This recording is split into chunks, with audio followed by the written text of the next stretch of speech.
میرے ساتھیوں، میرا سلام آپ سب کو پہنچے۔ میں آرکیٹیکٹ یاسمین لاری ہوں اور میں آج آپ کو بانس کی تعمیر کے بارے میں کچھ بتانا چاہتی ہوں، جو کہ میری تنظیم ہیریٹیج فاؤنڈیشن بہت سالوں سے بانس کا استعمال کرتے رہے ہیں اور ہمیں بہت زیادہ اس میں ایکسپیرینس ہے، اور ہمیں پتہ ہے کہ یہ بانس جو ہے وہ کس قدر مضبوط اور کفایت والے گھر اور بڑے بڑے اسٹرکچر بھی بنا سکتا ہے۔ اس سے ہم نے بنائے ہیں بہت سارے۔ ہم نے کوشش کر کے اندرون سندھ سے تو کچھ تصویریں منگوائی ہیں، جہاں پچھلے سالوں میں بانس کی کئی عمارتیں میں نے تعمیر کروائی تھیں، اور میں آپ کو دکھانا چاہتی ہوں کہ خدا کے فضل سے وہ سب اسٹرکچرز کھڑے ہیں، وہ کولیپس نہیں ہوئے۔ جو تصویریں آپ دیکھ رہے ہیں وہ حالیہ سیلاب کے زمانے میں لی گئی ہیں۔ یہ جو آپ دیکھے ہیں یہ DRR پارک ہے، اس کی تصویریں ہیں، جو کہ کوٹ DG میں یہ بنایا تھا ہم نے 2014 میں، اور وہاں پر ایک منزلہ عمارتیں بھی ہیں اور 2 منزلہ بھی ہیں۔ آپ دیکھیں گے پلاسٹر وغیرہ ضرور ڈیمیج ہو گیا ہے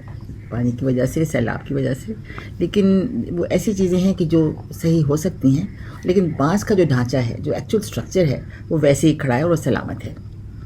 اور جیسا کہ آپ کو علم ہے کہ کوٹ DG میں سیلاب کی تباہیوں نے پکی عمارتوں کو بھی ڈھہ کر دیا تھا، مطلب وہاں سب کچھ بہہ گیا، چاہے کچی ہوں چاہے پکی ہوں، لیکن بانس کی جو میری عمارتیں تھیں وہ سب کھڑی ہیں۔ اور کچھ تصویریں ہمارے پاس لاگ یا بانس کے شیلٹرز کی ہیں، جو کہ 2018 میں ٹنڈوالہ یار میں ہم نے دودانو گاؤں میں ان کے غریب خاندانوں کے لیے وہاں پہ ہم نے لگائے تھے۔ تو وہ بھی آپ دیکھیں کہ وہ صحیح حالت میں ہیں، اور اگر ان میں ڈیمیج ہوا ہے تو وہ ٹھیک ہو جائے گا، لیکن سلامت ہے۔ اس کا مطلب ہے کہ جانوں کو کوئی خطرہ نہیں۔ اسی طرح کچھ تصاویر مکلی کی ہیں، وہاں کا جو ایک شکاری گاؤں ہے، آپ دیکھیں کہ وہاں پر ہم وہ بھی 2018 میں بنائے تھے، اور کئی دن سے وہ پانی میں کھڑا ہے، اور آپ دیکھیں جو بھی گھر ہیں وہ محفوظ ہیں۔ تو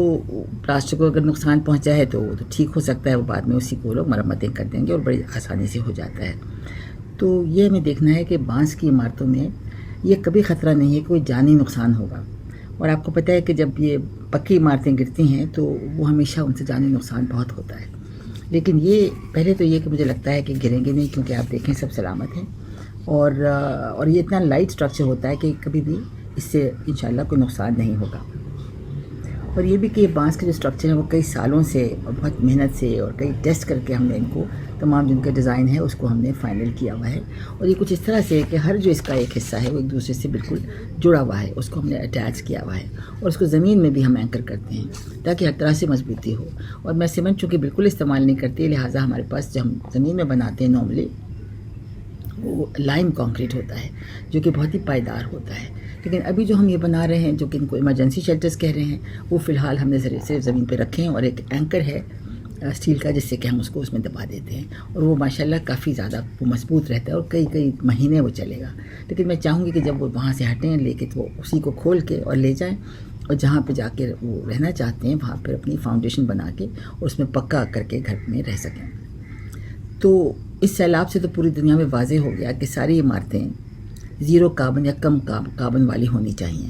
تاکہ کم از کم عمارتوں سے کرۂ ارض کو اور نقصان نہ پہنچے، کیونکہ ہم جانتے ہیں کتنا نقصان پہنچ رہا ہے۔ کیونکہ آپ کو شاید علم ہوگا کہ سیمنٹ اور اسٹیل والی کنسٹرکشن سے 40% جو ہے پوری دنیا کے ایمیشنز، وہ اسٹیل اور سیمنٹ والی عمارتیں جو ہم بناتے ہیں، سب پوری دنیا میں بناتے ہیں، ان کی وجہ سے ہے۔ تو یہ بہت زیادہ اس کا پرسنٹیج ہے، اس کو ہمیں دیکھنا پڑے گا کہ ہم اس کے لیے کیا کریں، اور اس کے لیے یہی بات ہے کہ اگر ہم چاہتے ہیں کہ ماحول کو اور نقصان نہ ہو تو ہمیں چاہیے کہ اپنی عمارتوں میں ہم وہ مٹیریل استعمال کریں جن سے کہ کاربن ایمیشنز کم سے کم ہوں۔ اور اسی لیے اگر آپ دیکھتے ہیں شاید کہ میں اپنے جتنے بھی میں نے کام کیے ہیں 2005 سے، بلکہ اس سے پہلے سے، ان میں بالکل قطعی طور پہ سیمنٹ اور اسٹیل کا استعمال نہیں کرتی ہوں۔ ان میں صرف مٹی اور بانس اور چونے کا استعمال ہے، وہ سیمنٹ کے بجائے چونا ہے، اور اس کا بڑا اچھا وہ نعم البدل ہے۔ اس سے بہت ہی مضبوط اسٹرکچر بنائے جا سکتے ہیں، جو آرام دہ بھی ہیں اور ماحول کی آلودگی میں بھی اضافہ نہیں ہونے دیں گے۔ یہ بہت ضروری ہے کہ ہم سب